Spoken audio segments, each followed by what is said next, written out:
দাও ইখলাস এমন মোরে ইয়া ইলাহি।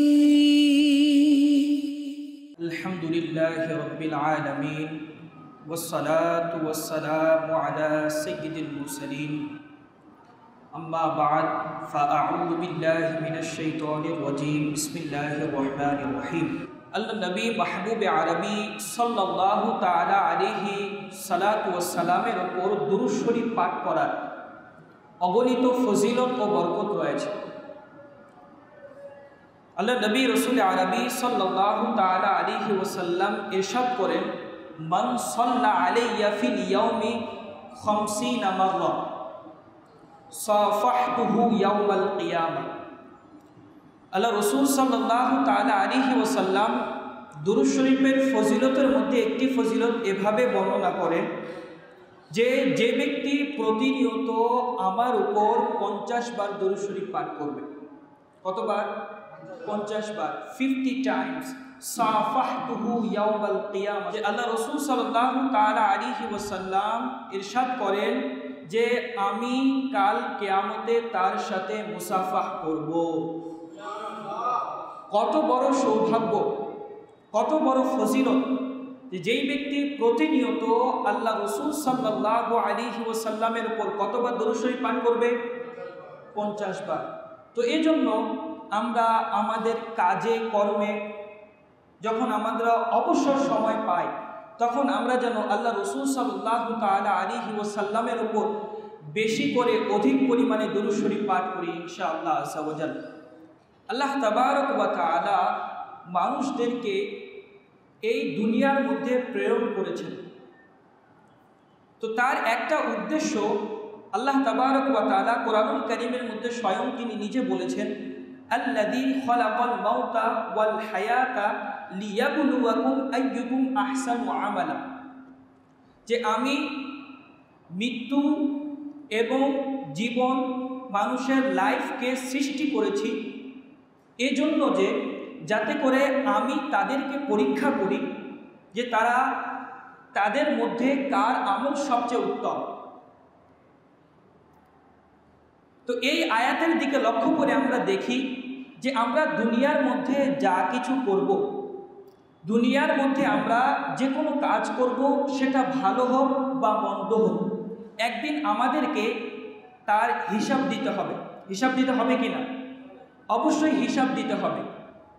তো এই হিসাবের দিন আল্লাহ তাবারক ওয়া তাআলা নির্ধারণ করেছেন, যাকে আমরা আখ্যায়িত করি কিয়ামতের দিন। যে এই আল্লাহ তাবারক ওয়া তাআলা কিয়ামতের দিন মানুষদের শুরু থেকে নিয়ে শেষ পর্যন্ত, হযরতে আদম আলাইহিস সালাতু ওয়াস সালাম থেকে নিয়ে শেষ ব্যক্তি পর্যন্ত দুনিয়ার মধ্যে যে যা কিছু করবেন আল্লাহ তাবারক ওয়া তাআলা সব কিছুরই হিসাব সেই দিনের মধ্যে নেবেন। তো এই দিন সম্পর্কে তথা কিয়ামতের দিন সম্পর্কে আল্লাহ তাবারক ওয়া তাআলা কোরআনুল কারীমের মধ্যে বিভিন্ন জায়গায় বিভিন্ন আয়াত অবতীর্ণ করেছেন। যে কোনো আয়াতের মধ্যে আল্লাহ তাবারক ওয়া তাআলা ইরশাদ করেন যে সেই যে দিন কিয়ামতের দিন এটা হবে হচ্ছে 50,000 বছরের একটা দিন। এই 50,000 বছরের যে দিন মানুষ অনেক চিন্তিত থাকবে, মানুষ অনেক তৃষ্ণার্ত থাকবে। সবাই বলবে আল আকাশ, আল আকাশ, যদি আমরা একটু পানি পাই, যদি আমরা একটু ছায়া পাই। এইদিকে উপর থেকে রোদ তার যে কারিশমা, তার যে তাপ, এটা বর্ষণ করতে থাকবে। কিন্তু কিছু সৌভাগ্যবান ব্যক্তি, কিছু মানুষ এমন রয়েছে যে যারা কিয়ামতের দিন সূর্যের তাপের মধ্যে সকল মানুষ সেখানে থাকবে, সূর্যের তাপে অনেক ভীত থাকবে। কিন্তু কিছু মানুষকে আল্লাহ তাবারক ওয়া তাআলা এমন ফজিলত দান করেছেন যে তারা ওই কিয়ামতের দিন, ওই মুসিবতের দিনেও তারা আল্লাহ তাবারক ওয়া তাআলার আরশের ছায়াতলে থাকবে। তো এই সকল মানুষ কারা? এবং আমরা এই দুনিয়ার মধ্যে আছি। আল্লাহ রাসূল সাল্লাল্লাহু তাআলা আলাইহি ওয়াসাল্লাম সেই 7 প্রকার মানুষের ব্যাপারে যে বলেছেন, আমরা কি এই সকল বিষয় আমল করি কিনা? আমরা কি আরশের ছায়ার তলে হকদার হতে পারি কিনা। তো আসুন আজকের বয়ানের বিষয় হলো যে আরশের ছায়াতলে কারা কারা থাকবে, কোন 7 প্রকারের ব্যক্তির ব্যাপারে আল্লাহ রসুল সাল্লাল্লাহু তাআলা আলাইহি ওয়াসাল্লাম ইরশাদ করেন যে ওই কঠিন মুসিবতের দিন এই 7 প্রকারের ব্যক্তি আরশের ছায়াতলে থাকবে।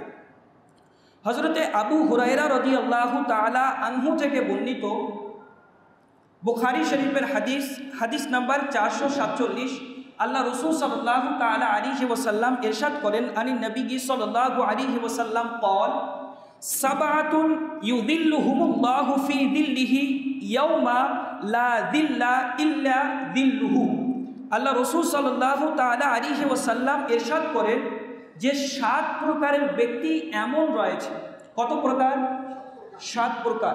7 প্রকারের ব্যক্তি এমন রয়েছে যারা কিয়ামতের দিন আরশের ছায়াতলে থাকবে। আর আরশের ছায়াতলটা হচ্ছে এমন ছায়াতল যেই ছায়া ব্যতীত আর অন্য কোনো ছায়া সেখানে নেই। তো এর মধ্যে আল্লাহ রসুল সাল্লাল্লাহু তাআলা আলাইহি ওয়াসাল্লাম প্রথম প্রকার যে ব্যক্তিকে ইরশাদ করেছেন, যে ব্যক্তিকে বলেছেন, তার মধ্যে প্রথম ব্যক্তি হলো আল ইমামুল আদিল। প্রথম নাম্বার ব্যক্তি হলো ইমামে আদিল। ইমামে আদিল কাকে বলা হয়? ইমামে আদিল বলা হয় ওই শাসককে বা ওই গোষ্ঠীকে যে দ্বীনি ইসলাম এবং ইসলামী শরীয়তের হুকুম আহকাম সম্পাদন করে। মুসলমানদের মাঝে যে হুকুম আহকাম ইসলামে রয়েছে সব কিছু তিনি সম্পাদন করে এবং মুসলমানের যে সকল প্রয়োজন, কেউ যদি গরিব থাকে তাকে সাহায্য করা, কেউ যদি জুলুম করে তার জুলুমকে প্রতিহত করা, মাজলুম ব্যক্তিকে সাহায্য করা। তো এই এক ধরনের ইমামে আদিল, যেই ব্যক্তি কোনো স্থান পেয়েছে, কোনো মর্তবা পেয়েছে এবং এই মর্তবাকে যেভাবে ইসলামী শরীয়ত চালাতে বলেছে, তো তারা যদি সেভাবে চালায়, ওই ব্যক্তি সেভাবে যদি ইসলামী নিয়ম অনুযায়ী মানুষদের সাহায্য করে, মুসলমানদের যেসব যা কিছু প্রয়োজন সব কিছু তিনি ভালোভাবে আদায় করে এবং কোনো ব্যক্তির মাঝে যদি ঝগড়া বা বিবাদ হয়ে যায় তাহলে সেগুলোর ফায়সালা করে, তো আল্লাহ তাবারক ওয়া তাআলা বলছেন যে ওই ন্যায় পরায়ণ শাসক এমন ব্যক্তি যে কিয়ামতের দিন আরশের ছায়াতলে থাকবে। এবং দ্বিতীয় প্রকারের ব্যক্তির ব্যাপারে আল্লাহ রসুল সাল্লাল্লাহু তাআলা আলাইহি ওয়াসাল্লাম ইরশাদ করেছেন, এটা আমাদের গভীর মনোযোগ এই পয়েন্টটাতে, যে ওয়াশাবুন নাশআ ফি ইবাদাতি রাব্বিহি। দ্বিতীয় ব্যক্তি হচ্ছে ওই ব্যক্তি, ওই যুবক যে তার যৌবনকাল আল্লাহ তাবারক ওয়া তাআলার ইবাদতের মধ্যে অতিবাহিত করেছে। কিভাবে অতিবাহিত করেছে? আল্লাহ তাবারক ওয়া তাআলার ইবাদতের মধ্যে। তো এখন আমরা আল্লাহ তাবারক ওয়া তাআলার ইবাদতের মধ্যে থাকা এর অর্থ কি? এর অর্থ হলো এ বিষয়ে যদি আমরা দেখি যে আল্লাহ তাবারক ওয়া তাআলার ইবাদত তথা আল্লাহ তাআলা যে সকল কাজের হুকুম দিয়েছেন, নামাজ আদায় করা, গুনাহ থেকে বেঁচে থাকা, ব্যভিচার ইত্যাদি এ সকল কাজ থেকে বিরত থাকা, তো এই সকল কাজ থেকে বিরত থাকা এবং আল্লাহ রসুল সাল্লাল্লাহু তাআলা আলাইহি ওয়াসাল্লাম আমাদেরকে যেভাবে দ্বীনি ইসলামে চলার জন্য দিক নির্দেশনা দিয়েছেন, যেভাবে আমাদেরকে চলার জন্য তিনি আমাদেরকে গাইডলাইন করেছেন, সেভাবে চলতে থাকা, সেই পথ অনুযায়ী সেই পথ অবলম্বন করা এবং বিভিন্ন সময় ইবাদত ইত্যাদি সব কিছু করা। তো আল্লাহ রসুল সাল্লাল্লাহু তাআলা আলাইহি ওয়াসাল্লাম ইরশাদ করছেন যে ওই যুবক যে নিজের যৌবনকাল আল্লাহ তাবারক ওয়া তাআলার রাস্তায় কাটিয়েছে, যে আল্লাহ তাবারক ওয়া তাআলার ইবাদতের মধ্যে কাটিয়েছে, ওই ব্যক্তি সেই কিয়ামতের দিন আরশের ছায়াতলে থাকবে। হযরতে সাইয়েদুনা ওমর রাদিয়াল্লাহু তাআলা আনহুর যুগ, একজন যুবক, সে সর্বদা মসজিদের মধ্যে যখন আজান দিত তখন মসজিদের মধ্যে ইবাদত করতে যেত। তো মসজিদের মধ্যে যখন ইবাদত করতে যেত তখন এই সময় ওই যুবকের ওপর এক নারীর কুদৃষ্টি পড়ল। তো তিনি মসজিদের মধ্যে সর্বদাই ইবাদত করতে যেতেন এবং কোনো দিকে না দেখে তিনি নিজের বাসার মধ্যে চলে যেতেন। তো একদিন শয়তানের ওয়াসওয়াসায় এসে ওই যুবক ওই নারীর ডাকে সাড়া দিল। সাড়া দেওয়ার পর যখন তারা এক জায়গার মধ্যে, কোনো জায়গার মধ্যে নির্জনে চলে গেল খারাপ নিয়তে, তো তখন সে সময় যখন ওই যুবক ঘরের মধ্যে প্রবেশ করল, তখন প্রবেশ করার সাথে সাথে তার আল্লাহ তাবারক ওয়া তাআলার প্রতি ভীতি, আল্লাহ তাআলার যে ভয় তার অন্তরে সঞ্চার হলো এবং সে সাথে সাথে চিৎকার করতে লাগলো এবং চিৎকার করে করে সেখানে আল্লাহ তাবারক ওয়া তাআলার তলোয়ার দিয়ে, আল্লাহ তাবারক ওয়া তাআলার ভীতির তলোয়ার দিয়ে সেই ব্যক্তি সেখানেই ইন্তেকাল করল। যখন ইন্তেকালের খবর রাত্রের মধ্যে ছিল, তো তার বাবা ওমর রাদিয়াল্লাহু তাআলা আনহুকে না জানিয়ে তার দাফন কাফন কাজ সম্পূর্ণ করল। যখন ফজরের নামাজের সময় হযরতে ওমর রাদিয়াল্লাহু তাআলা আনহু সেই যুবককে দেখতে পেল না, তখন তার বাবার কাছে গিয়ে ওই যুবক সম্পর্কে জিজ্ঞাসা করল যে আপনার ছেলে সে কোথায়?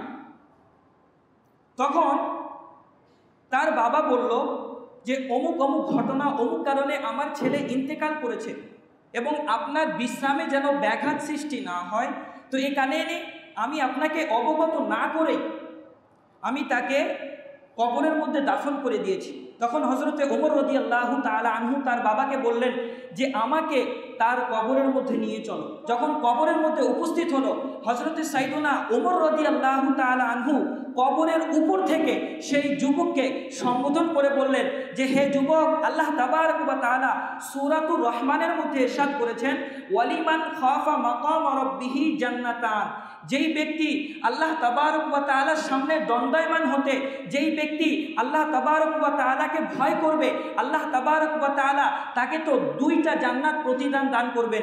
হে যুবক, আল্লাহ তাবারক ওয়া তাআলা তোমাকে 2টা জান্নাত দিয়েছে কিনা? তখন কবরের ভিতর থেকে সাথে সাথে আওয়াজ আসতে লাগলো, হে আমিরুল মুমিনিন সাইয়েদুনা ওমর রাদিয়াল্লাহু তাআলা আনহু, আল্লাহ তাআলা আমাকে 2টা জান্নাত দান করেছে। তো এটাই হচ্ছে যৌবনকালী ইবাদত। আল্লাহ তাবারক ওয়া তাআলা যুবক ব্যক্তিকে কত ভালোবাসেন। হাদিস শরীফের মধ্যে আল্লাহ রাসূল সাল্লাল্লাহু তাআলা আলাইহি ওয়াসাল্লাম ইরশাদ করেন ইন্নাল্লাহা ইউহিব্বুশ শাবাত তাইব, যৌবনে তওবাকারী ব্যক্তিদেরকে আল্লাহ তাবারক ওয়া তাআলা ভালোবাসেন।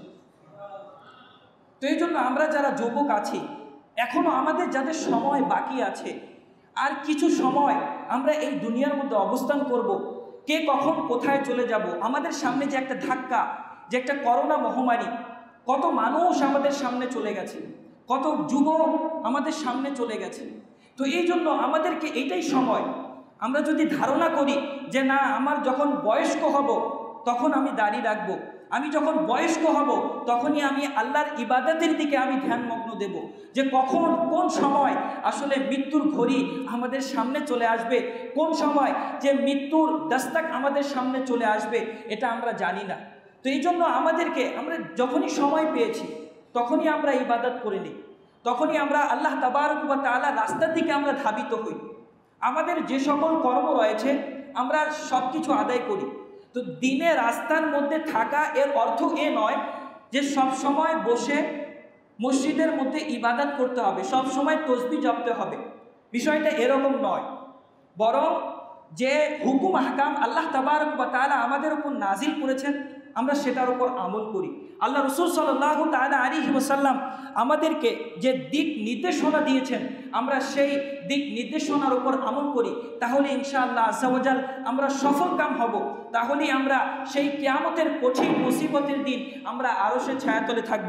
এজন্য একজন উর্দু ভাষার কবি নিজের কবিতার চরণে এভাবে বলেছেন যে যে সকল ব্যক্তিরা মনে করে না আমার এখন ইবাদতের সময় না, তিনি বলেছেন যে রিয়াজত কে यही दिन है बुढ़ापे में कहा हिम्मत जो कुछ करना है अब कर लो अभी नूरी जवा तुम हो।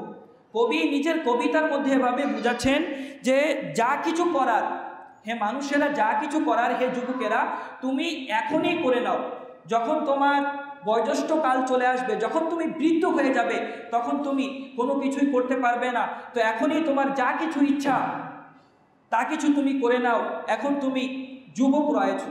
তো এই জন্য আমরা নিয়ত করে নিই যে এই হাদিসের ওপর আমল করে আমরা যারা যুবক রয়েছি, আমাদের যাদের এখনও সময় রয়েছে, এখনও যাদের আমাদের শক্তি রয়েছে, আমরা নিয়ত করি যে যতদিন আমরা বাঁচবো এই ততদিন যেন আল্লাহ তাবারক ওয়া তাআলার রাস্তায় নিজেকে উৎসর্গ করে দিতে পারি, আমরা নিজেকে চালাতে পারি ইনশাআল্লাহ আযজা ওয়া জাল। তাহলে আল্লাহ রাসূল সাল্লাল্লাহু তাআলা আলাইহি ওয়াসাল্লামের দ্বিতীয় বাণী হচ্ছে কি, যে যেই যুবক আল্লাহ তাবারক ওয়া তাআলার ইবাদতের মধ্যে নিজের যৌবন কালকে কাটাবে, তো আল্লাহ তাবারক ওয়া তাআলা তাকে আরশের ছায়াতল দান করবে। তৃতীয় ব্যক্তি হচ্ছে হলো ওয়ারাজুলুন কলবুহু মুআল্লাকুন বিল মাসাজিদ।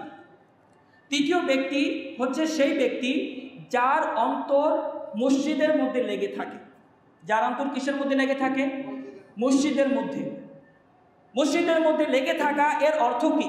সবসময় কি মসজিদের মধ্যে আমাদের থাকবে? বিষয়টা এরকম নয়, বরং মসজিদের মধ্যে অন্তর হচ্ছে হলো যে যখনই 5 ওয়াক্ত নামাজের জন্য আজান হয় তখনই আমরা যেন মসজিদের মধ্যে চলে আসি।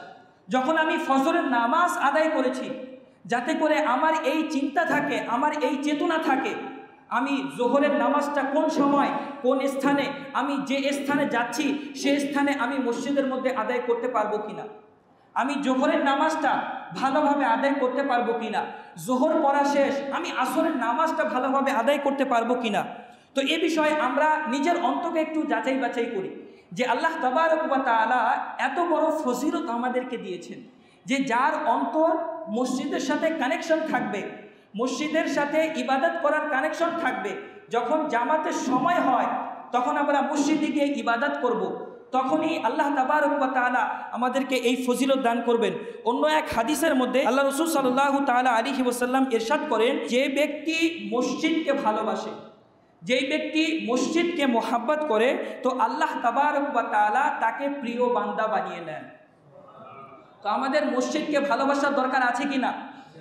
অবশ্যই আমরা মসজিদকে ভালোবাসবো এবং মসজিদের যে সকল কাজ, এক তো ইবাদতের চ্যাপ্টার, নামাজের চ্যাপ্টার, এটা তো আছে এবং এর সাথে সাথে আমাদের যতটুকু সম্ভব হয় আমরা মসজিদকে দান করব, যতটুকু সম্ভব হয় শ্রম দিয়ে, মেধা দিয়ে, অর্থ দিয়ে, যেভাবেই সম্ভব আমরা মসজিদকে ইনশাআল্লাহ কল্যাণ পৌঁছাবো। আমরা মসজিদের যদি কল্যাণের মধ্যে থাকি তাহলে আল্লাহ রাসূল সাল্লাল্লাহু তাআলা আলাইহি ওয়াসাল্লামের এই বাণী যে ওই ব্যক্তি যার অন্তর মসজিদের সাথে লেগে থাকবে, আল্লাহ তাবারক ওয়া তাআলা কাল কিয়ামতের দিন তাকে আরশের ছায়াতল দান করবে। এবং চতুর্থ নাম্বার ব্যক্তি যাকে আল্লাহ তাআলা আরশের ছায়াতলে দান করবেন, আল্লাহ রাসূল সাল্লাল্লাহু তাআলা আলাইহি সাল্লাম ইরশাদ করেছেন, ওয়া রাজুলানি তাহাব্বা ফিল্লাহ ইজতামা আলাইহি ওয়া তাফাররাকা আলাইহি। আল্লাহ রাসূল সাল্লাল্লাহু তাআলা আলাইহি ওয়াসাল্লাম ইরশাদ করেন যে কিয়ামতের দিন আল্লাহ তাআলা ওই দুই ব্যক্তিকেও আরশের ছায়াতল দান করবেন, যেই দুই ব্যক্তি পরস্পর ভালোবাসা রাখে, পরস্পরের মধ্যে বন্ধুত্ব। এটা হচ্ছে হলো আল্লাহ তাবারক ওয়া তাআলার সন্তুষ্টির জন্য। কিসের সন্তুষ্টিতে? আল্লাহ তাবারক ওয়া তাআলার সন্তুষ্টির জন্য, যে আমি আল্লাহ তাআলার জন্য আমার এই বন্ধুকে বা আমি এই ব্যক্তিকে বা আমি এই গোষ্ঠীকে ভালোবাসি। তো আমার মোহাব্বত, আমার ভালোবাসা যদি আল্লাহ তাবারক ওয়া তাআলাকে সন্তুষ্টি করার জন্য হয়, আল্লাহ তাবারক ওয়া তাআলাকে রাজি এবং খুশি করার জন্য হয়, তখন আল্লাহ তাবারক ওয়া তাআলা আমাদেরকে কিয়ামতের দিন আরশের ছায়াতল দান করবে। এখন বর্তমান সমাজে আমাদের বিষয়টা আমরা নিজের দিকে লক্ষ্য করি, আমরা অন্যকে জাজ করব না, আমরা অন্যর প্রতি বিচার করব না, আমি বরং আমার নিজের দিকে দেখি যে আমার যত ফ্রেন্ড সার্কেল আছে বা আমি কাউকে ভালোবাসি বা আমার সে অতি ঘনিষ্ঠ বন্ধুত্ব, তার সাথে কি আমার বন্ধুত্ব আল্লাহ তাবারক ওয়া তাআলার সন্তুষ্টির জন্য? তার সাথে কি আমার বন্ধুত্ব আল্লাহ তাবারক ওয়া তাআলাকে খুশি করার জন্য, নাকি আমার নিজস্ব চিন্তা বা নিজস্ব কোনো উদ্দেশ্য পূরণ করার জন্য, নিজস্ব উদ্দেশ্যকে হাসিল করার জন্য? যখনই কোনো দেখা যায় বর্তমান সমাজে যে যদি কোনো ধনী ব্যক্তি হয়, তার অনেক সয় সম্পদ থাকে, তখন আমরা সবসময় তাকে মাঝে মাঝে কল করি, কোনো প্রয়োজন থাকে না, কোনো কিছু থাকে না, আমরা মাঝে মাঝে কল করি, তার খোঁজখবর রাখি, যদি কোনো মন্ত্রী মিনিস্টার হয়, বা যদি কোনো সেরকম ব্যক্তি হয় যার সমাজের মধ্যে একটা কিছু আছে, তো তখন আমরা তাদের সব সময় খোঁজ খবর রাখি। আমরা তাদেরকে বিনা প্রয়োজনে আমরা মোবাইল করে যে আপনি কেমন আছেন, আপনি কি করছেন, আপনি কি খেয়েছেন, এই সকল সব কিছু তো আমরা খবর নেই। কিন্তু যাদের কাছে কোনো ধন সম্পদ নাই, বা যাদের কাছে এরকম দুনিয়ার কোনো ওহদা, কোনো মানসাব নাই, তখন আমরা তাদেরকে কি বলি, তারা যখন আমাদেরকে দাওয়াত দেয় তখন আমরা সেই দাওয়াতের মধ্যে উপস্থিত হতে লজ্জাবোধ করি। আরে যদি ওই দাওয়াতের মধ্যে আমি যাই বা ওর বাড়িতে আমি যাই, মানুষে কি বলবে? তাহলে এরকম যে আল্লাহ তাআলার সন্তুষ্টির জন্য যদি আমার মুহাব্বত হতো, আল্লাহ তাবারক ওয়া তাআলার সন্তুষ্টির জন্য যদি আমার তার প্রতি ভালোবাসা হতো, তাহলে আমি এখানে ধনী এবং গরিব কেন পার্থক্য করব? ধনী এবং গরিবের বৈষম্য আমি কেন রাখব? কারণ সবাই হচ্ছে আল্লাহর বান্দা। আল্লাহ তাবারক ওয়া তাআলা বান্দাদের বিষয়ে বলছেন যে ইন্না আকরামাকুম ইনদাল্লাহি আতকাকুম, তোমাদের মধ্যে উত্তম সেই ব্যক্তি যে তোমাদের মধ্যে সবচেয়ে বেশি পরহেজগার, যে বেশি তাকওয়াবান, যে তার ধন সম্পদ রয়েছে। তার কাছে ধন সম্পদ তো চিরস্থায়ী নয়, হয়তোবা আজকে তার কাছে ধন সম্পদ আছে, কিন্তু কালকে তার কাছ থেকে ধন সম্পদ চলে যেতে পারে। তো এ কারণেই আমরা আমাদের যত বন্ধুত্ব হোক, আমাদের যত ফ্রেন্ড সার্কেল হোক, আমরা নিয়ত করি যে আমাদের প্রত্যেকটা কাজ, আমাদের প্রত্যেকটা কর্ম যেন আল্লাহ তাবারক ওয়া তাআলার সন্তুষ্টির জন্য হয়। এজন্য বলা হয়েছে আল হুব্বু ফিল্লাহ, যদি কাউকে ভালোবাসি তাহলে এটাও আল্লাহ তাবারক ওয়া তাআলার জন্য। ওয়াল বুগযু ফিল্লাহ, আর যদি কারোর সাথে বুগস রাখি, যদি কাউকে আমি অপছন্দ করি, তাহলে এটাও আল্লাহ তাবারক ওয়া তাআলার জন্য। অন্য এক হাদিসের মধ্যে আল্লাহ রাসূল সাল্লাল্লাহু তাআলা আলাইহি ওয়াসাল্লাম ইরশাদ করেন, যে ব্যক্তি আপন মুমিন ভাইয়ের সাথে সাক্ষাৎ করতে যায়, কার সাথে?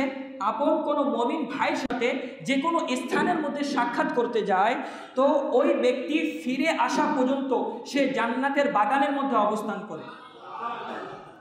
এবং যে ব্যক্তি কোনো অসুস্থ ব্যক্তির সেবা করতে যায়, কোনো অসুস্থ ব্যক্তিকে দেখতে যায়, তো সেই ব্যক্তিও যতক্ষণ পর্যন্ত সে সেই অবস্থান থেকে ফিরে নাই, যতক্ষণ পর্যন্ত সেখানে অবস্থান করে, সেও জান্নাতের বাগানের মধ্যে অবস্থান করে।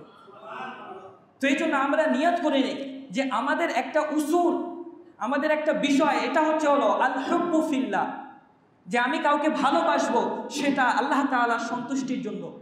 আমি কাউকে অপছন্দ করব, ওয়াল বুগযু ফিল্লাহ, আমি কাউকে অপছন্দ করব, এটাও যেন আল্লাহ তাবারক ওয়া তাআলার সন্তুষ্টির জন্য হয়। এবং পঞ্চম বিষয়ে আল্লাহ রাসূল সাল্লাল্লাহু তাআলা আলাইহি ওয়াসাল্লাম ইরশাদ করেন যে পঞ্চম ব্যক্তি ওই ব্যক্তি যাকে আল্লাহ তাবারক ওয়া তাআলা কিয়ামতের দিন আরশের ছায়াতল দান করবেন। ওয়া রাজুলুন তালাবাতহু ইমরাতুন যাতা মানসাবিন ওয়া জামালিন ফাকালা ইন্নী আখাফুল্লাহ, ওই ব্যক্তি যেই ব্যক্তিকে কোনো ধনী মহিলা বা যে কোনো মহিলা তাকে কুকাজ করার জন্য, তাকে বেবিচার করার জন্য আহ্বান করে, কিন্তু সেই ব্যক্তি সে এ কথা বলে সেই মহিলাকে বিরোধী করে দেয়, সেই মহিলাকে ফিরিয়ে দেয় যে ইন্নী আখাফুল্লাহ, আমি আল্লাহ তাবারক ওয়া তাআলাকে ভয় করি, আমি সেই সত্তাকে ভয় করি যেই সত্তা সব জায়গার মধ্যে দেখছেন। তো এরকম যদি কোনো অবস্থা হয়, এইরকম যদি কোনো ব্যক্তির মধ্যে গুণ থাকে, তাহলে আল্লাহ তাবারক ওয়া তাআলা তাকে কাল কিয়ামতের দিন তাকে আরশের ছায়াতল দান করবেন। এখন বর্তমান সময়ে আমরা দেখি যে আমাদেরকে যখন কেউ কোনো নামহরিম কোনো জায়গার মধ্যে ডাকে, যাদের সাথে দেখা করা আমাদের শরীয়তে বৈধ না, যাদের সাথে দেখা করা বৈধ হয়নি, কিন্তু আমরা তাদের সাথে আজকে দেখা করতে যাচ্ছি। আমাদের যুবক সমাজকে যদি দেখা যায়, তারা সব সময় সম্পর্ক রাখছে কৃত্রিম ভালোবাসার দিকে, তারা এড়িয়ে কৃত্রিম ভালোবাসার দিকে তারা ছড়িয়ে পড়ছে। তো এই কারণে আমরা নিয়ত করে নেই যে যখনই আমাদেরকে কেউ ডাকুক, আমরা অন্য কোনো সম্পর্ক কোনো কিছু রাখবো না। কারোর সাথে যদি কোনো সম্পর্ক হয়, তাহলে এটা কার জন্য রাখবো? আল্লাহ তাআলার জন্য। কাউকে যদি অপছন্দ করতে হয়, কাউকে যদি প্রতিহত করতে হয়, তাহলে আমরা কার জন্য করব? আল্লাহ তাবারক ওয়া তাআলার জন্য।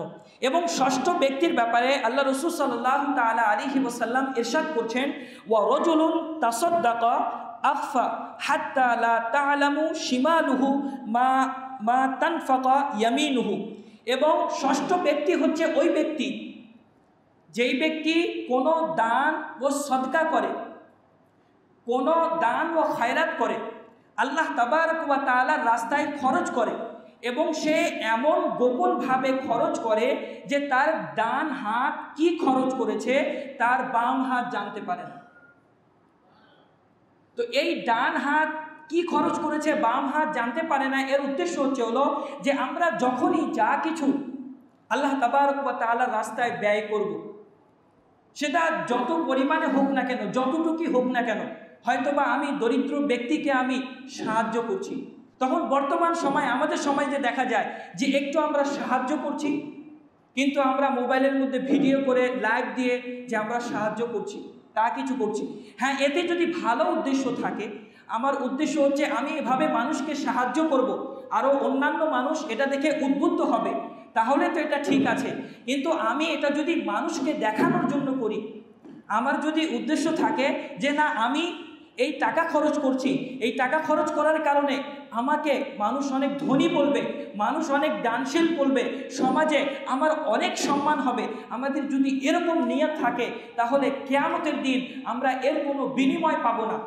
আর যদি আমরা গোপন করে সদকা করি, কাউকে আমি টাকা দিচ্ছি গোপনভাবে তার হাতে দিয়ে দেই বা এমন গোপনভাবে যদি দেই যে সে যদি না জানে, তাহলে আল্লাহ তাবারক ওয়া তাআলা তার জন্য কিয়ামতের দিন সেই আরশের ছায়া রাখবেন, যেই ছায়া ব্যতীত আর অন্য কোনো ছায়া থাকবে না।